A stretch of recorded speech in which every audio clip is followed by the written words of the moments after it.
गोलीय दर्पण यानी स्फेरिकल मिरर। कौन मिरर? गोलीय दर्पण यानी स्फेरिकल मिरर। जानना चाहोगे? कन्फर्म? समझो जरा सा आखिर गोलीय दर्पण बनता कैसे, पहले उस चीज को समझते हैं। तैयार हो? इमेजिन करो ये कांच का बना हुआ खोखला गोला है। किसका? कांच का बना हुआ खोखला गोला। अब क्या करो, जिस तरह देखते होंगे आप लोग की मम्मी लोग नींबू कैसे कभी कभी स्लाइस काटती है। जैसे मान लो ज्यादा आदमी नहीं है, ठीक है, लेकिन फिर भी नींबू चाहिए, ठीक है, तो भाई जब ज्यादा रहता तो बीच से काट के आधा आधा दे दिया, क्लियर है। लेकिन कम काटना है तो देखिएगा आपकी मम्मी क्या करेगी, स्लाइस थोड़ा किनारे से निकाल लेगी। गौर किए हो? तो भाई उसी तरह करके इमेजिन करो ये गोला है, क्या है, उसका एक स्लाइस काट लो कहीं से, जरूरी नहीं कि यहीं से, यहाँ से कहीं से भी एक स्लाइस काट लो, छोटा सा एक टुकड़ा काट लिए तो आपको कुछ इस तरह मिला। बोलना यार। अब ये पारदर्शी होगा, अब ये क्या होगा, कांच का है, डेफिनेट आर पार दिखाई देगा, आर पार। लेकिन हमको इसको दर्पण बनाना है। क्या बनाना है? तो पॉलिश करना होगा। क्या करना होगा? तो सिल्वर कलर का पेंट लेके क्या किया जाता है, पॉलिश किया जाता है। क्या किया जाता है? तो भाई इसका या तो आंतरिक सतह या तो बाहरी सतह, दोनों में से कोई एक सतह को पॉलिश कर दो। एक सतह को इमेजिन करो, अभी जो हम इसका बाहरी सतह को पॉलिश कर दिए, बाहरी सतह को, क्लियर है? तो बाहरी सतह को पॉलिश कर दिए तो ये परावर्ती सतह बन गया। बोलो ना। तो ये जो दर्पण कहलाएगा, ये कहलाएगा अवतल दर्पण। कौन दर्पण? लेकिन यही अगर इसका आंतरिक भाग को पॉलिश कर देते, समझिए, इसका इस भाग को क्या कर दिए, तो पॉलिश अगर इसको कर दिए तो ये हो गया परावर्ती सतह। कौन सतह? तो अगर हम परावर्ती सतह का बात करें, कौन सतह? परावर्ती सतह। तो इसके लिए ये वाला है और इसके लिए ये वाला है, क्लियर है? और अगर पॉलिश किया हुआ सतह का बात करें, ठीक है, तो इसका ये वाला सतह और इसका ये वाला सतह को क्या किया गया, पॉलिश किया गया। बोलो क्लियर है? तो अगर इसका बाहरी भाग को पॉलिश किया गया हो तो याद रखिए ये जो दर्पण बनेगा इसको कहेंगे अवतल दर्पण। क्या बोलेंगे? अवतल, क्लियर है? और अगर इसके आंतरिक भाग को पॉलिश किया हो और उभार वाला जो है वो परावर्ती सतह हो तो उसको क्या बोलते हैं, उत्तल दर्पण। कौन दर्पण? बोलो क्लियर है? तो याद रखिए अवतल हो या उत्तल हो ये दोनों गोलीय दर्पण कहलाता है। क्या कहलाता है? क्यों? क्योंकि ये कांच के बने खोखले गोले का टुकड़ा होता है। बोलो क्लियर है? देखो किसी कांच के बने खोखले गोले का टुकड़ा जिसका कोई एक सतह को पॉलिश की गई हो उसे गोलीय दर्पण कहते हैं। क्या कहते हैं? यह दो प्रकार की होती है। कितने प्रकार की? एक नंबर कौन? दो नंबर कौन? बोलो क्लियर है? इंग्लिश में याद होगा, इसको कहते हैं कॉनकेव मिरर, इसको बोलते हैं कॉन्वेक्स मिरर। क्लियर है? पता ही होगा इतना। बोलो क्लियर है?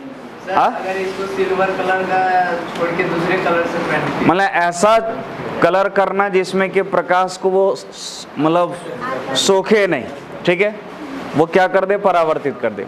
और सिल्वर जनरली सफेद रंग का होता है, चांदी जनरली क्या होता है, देखे होंगे। इसका मतलब सफेद रंग है, इसका मतलब जो भी प्रकाश डालेगा वो एक जरा सा भी अवशोषित नहीं करेगा, सारा का सारा क्या करेगा, ठीक। दूसरा चीज भी कर सकते हैं, करने का आराम से कर सकते हैं, कोई दिक्कत, ठीक है। जैसे आप देखते होंगे कभी कभी क्या होता है, पेंट जो गाड़ी रहता नया दूसरा कलर भी होता है लेकिन उसमें भी आप दिखाई देते हैं कि नहीं, लेकिन वो उतना अच्छा से दिखाई, अगर बढ़िया दर्पण चाहिए तो क्या कीजिए, सिल्वर कलर। आ रहा समझ में? बोलना यार। ऐसे तुम लोग आज बिहेव कर रहा है जैसे लग रहा है एनर्जी एकदम खत्म है। क्या बात है? हाँ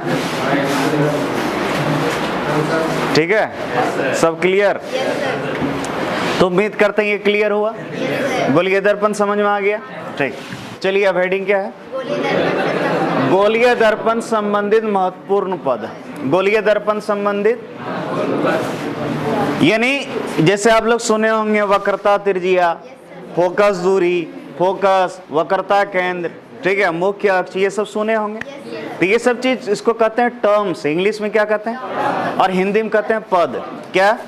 जब तक ये नहीं जानोगे फोकस क्या है, फोकस दूरी क्या है, वक्रता केंद्र क्या है, वक्रता त्रिज्या क्या है, जब तक नहीं जानोगे तब तक जो है आप कभी भी ऑप्टिक्स पढ़ नहीं पाओगे। इसीलिए जानने तो जानते होगे लेकिन नहीं भी जानते होगे, चलो हम फिर से बता रहे हैं, कोई दिक्कत? अच्छा बताओ, अभी हम तुरंत बताए, चाहे अवतल दर्पण हो या उत्तल दर्पण, चाहे अवतल हो या वो किसका बना होता है? कांच के बने खोखले गोले का टुकड़ा होता है। बोलो ना यार।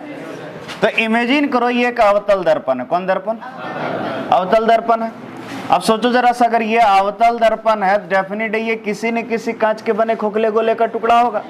तो मान लो ये इस गोले का टुकड़ा होगा। दिख रहा है? गोला एक्चुअली रहता नहीं है, आपको सिर्फ देखने के इतना ही मिलेगा। नहीं समझे? सिर्फ इतना ही मिलेगा। क्लियर है? लेकिन भाई ये टुकड़ा आखिर किसी का तो होगा।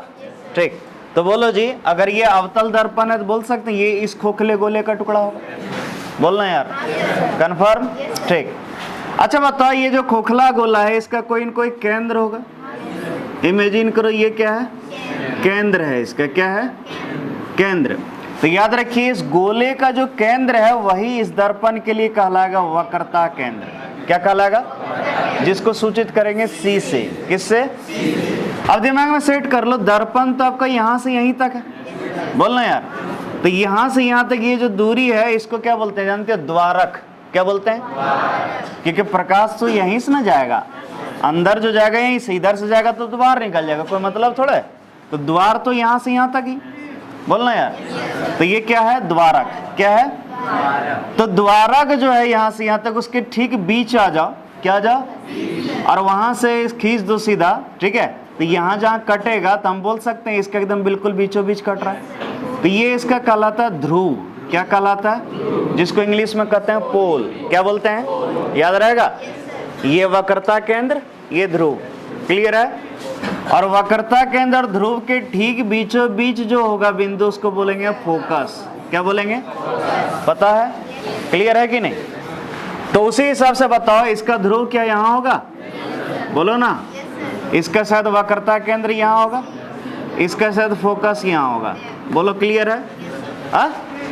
अब एक चीज बताओ, जब भी आप लोग 10 में पढ़े ही होंगे, और पढ़े तो बहुत बढ़िया, नहीं पढ़े तो अभी सुनिए। कोई भी आप दूरी नापोगे, क्या नापोगे? तो वो ध्रुव से नापोगे। कहां से नापोगे? ऑप्टिक्स में नियम है कि जैसे आप लोग को कोई भी दूरी मापना हो तो कहां से नापा जाता है? ध्रुव से। कहां से नापा जाता है? तो बाबू ये ध्रुव है। क्या है? तो ध्रुव से इसका दूरी नापेंगे। तो बोलो, ध्रुव से फोकस का जो दूरी नापेंगे शायद यही दूरी हुआ। बोलना यार। एक काम करते हैं, दूसरा कलर से ही बनाते हैं। बोलो, ये ना दूरी, तो इसको हम बोलते हैं फोकस दूरी। क्या बोलते हैं? सूचित करते हैं छोटी एफ से। किससे? उसी तरह ध्रुव से वक्रता केंद्र का जो दूरी होता है, याद रखिए यहां से यहां तक का दूरी, इसको बोलते हैं वक्रता त्रिज्या। क्या बोलते हैं? जिसको सूचित किससे करते हैं? आर से। किससे? और एक चीज बताना भूल गए, ये ध्रुव और ये जो वक्रता केंद्र इससे होकर गुजरने वाली जो रेखा है या अक्ष है, इसको बोलते हैं मुख्य अक्ष। क्या बोलते हैं? क्या बोलते हैं इसको बाबू? मुख्य अक्ष। इतना सबको पता होगा। बोलना यार। ठीक। तो उसी तरह ये इसका मुख्य अक्ष है, मुख्य अक्ष। क्लियर है? बताओ जी, यहां से यहां तक का दूरी क्या बोलेंगे? फोकस दूरी। और यहां से यहां तक की दूरी वक्रता त्रिज्या। क्लियर है? नाम लिख दे सबका। क्या बोल सकते हो कोई गलती से? ठीक। याद रखिएगा, जहां क्या क्या चीज है उसको देख लो। जहां क्या, ये जो P है, P क्या है? ध्रुव, जिसको कहते हैं पोल। क्या बोलते हैं? F क्या है? फोकस। फोकस दूरी नहीं, फोकस। कैपिटल F लिए। क्लियर है? C क्या है? वक्रता केंद्र। वक्रता। बोलो क्लियर है? बोलना यार। छोटी F क्या है? ये है फोकस दूरी। कौन दूरी? फोकस दूरी। बोलो R क्या है? वक्रता त्रिज्या। क्लियर है? अब तो नहीं बोलोगे। क्लियर है? नहीं समझा? समझे कि नहीं? तब बोलो, वक्रता केंद्र समझ गया क्या होता है? वक्रता केंद्र वो बिंदु होता है जो दर्पण हम लिए हैं, वो दर्पण किसी न किसी गोले का टुकड़ा होता है। तो जिस गोले का टुकड़ा होता है उसके केंद्र को हम क्या कहते हैं? और दिमाग में सेट कर लो, अवतल दर्पण का वक्रता केंद्र सामने आएगा क्योंकि ये इस गोले का टुकड़ा है। क्लियर है? लेकिन उत्तल दर्पण इस गोले का टुकड़ा है, इसीलिए इसका वक्रता केंद्र पीछे आएगा। बोलो ये सब पता है कि नहीं?